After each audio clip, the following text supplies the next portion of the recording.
Alright guys, it's stopped raining here for a little bit. It's sprinkling some. I haven't finished cleaning up all the way. I still got a lot of limb debris and other things to clean up. But there was some questions about deep comb, brood comb rather, and how it will store in the same method that I have my honey super stored in. And there's some concerns about wax moths being attracted to the pollen and the brood comb more, and they are. I stack what extra brood comb that I do have separately.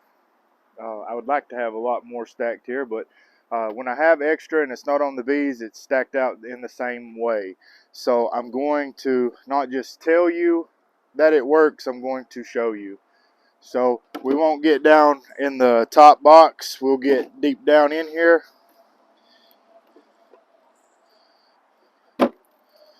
And we will look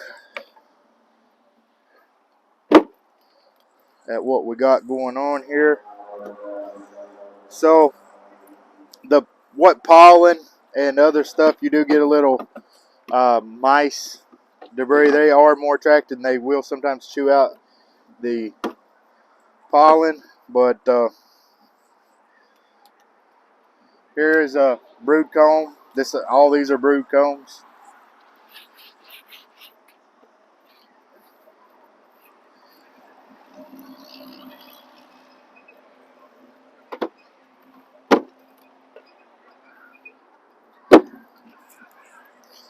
This wind's really picking up.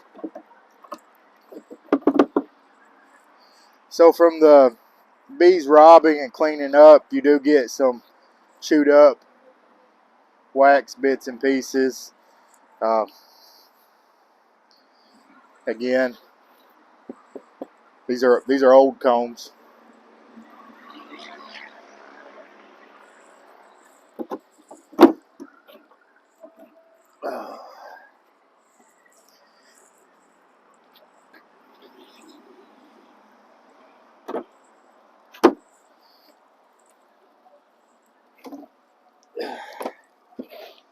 Down here on the bottom, you get a lot more of the debris falling on them.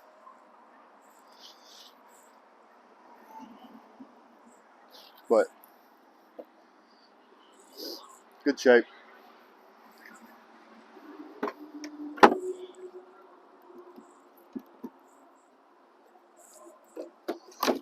Well, here for example, this is a new frame. Do you see the discoloration in the wood? That's one of the things that you have to deal with if you do store your combs this way. They are in the elements, and that's what deters the moths. So you are going to get some discoloration in the wood, and your combs will darken as well from the rainwater. I don't have a problem with that because it works for what I can do now. Like I said before, there are better options if you can afford them. I'm in between. I'm building my place. Eventually, I may look into shipping containers with phostoxin. But right now, this costs me very little except for my time and labor. It's just very important to stack with room for airflow and sunlight. You notice these aren't out in the tree line. They're not out in the tree line, and they're not in the shade. They're exposed to the sunlight. They're exposed to the wind, and that's how I need it to be. If it's particularly warm in the fall, you may get a little bit of burr comb melted on your top bars, but it's not really that big a deal to me, and this works out for me.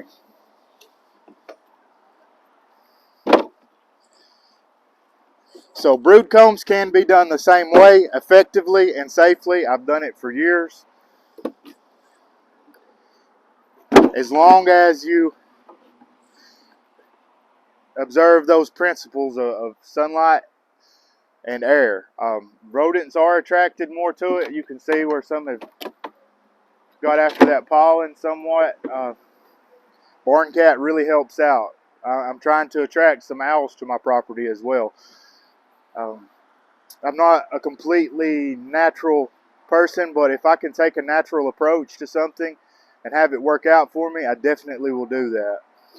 But I just wanted to show you guys, not just tell you, show you an example that this works if you do it correctly. Now, if you were to stack these up tight and have them out in the shade, or even stack them up like this and you had them out in the tree lines under the shade, and you put one of your telescoping tops or a flat lid or something on top of these, you're not doing it correctly. You're allowing for a moth habitat to be created. They want that darkness, and they're going to get in there.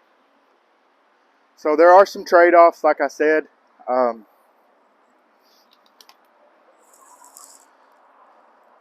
But it's worth it. This here is mostly drone comb. I had it separate, but being on top, I should be able to see it pretty easy, you know.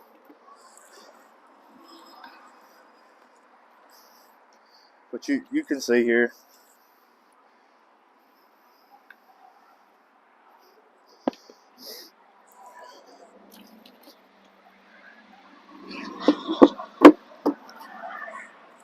Like I said before, you know, guys, I got several hundred supers sitting out here, and I wouldn't be risking them if I wasn't sure that it worked. I've been doing it this way for a few years now, and I did try it out with smaller batches as I was phasing out the Paramoth crystals, and I found that it worked.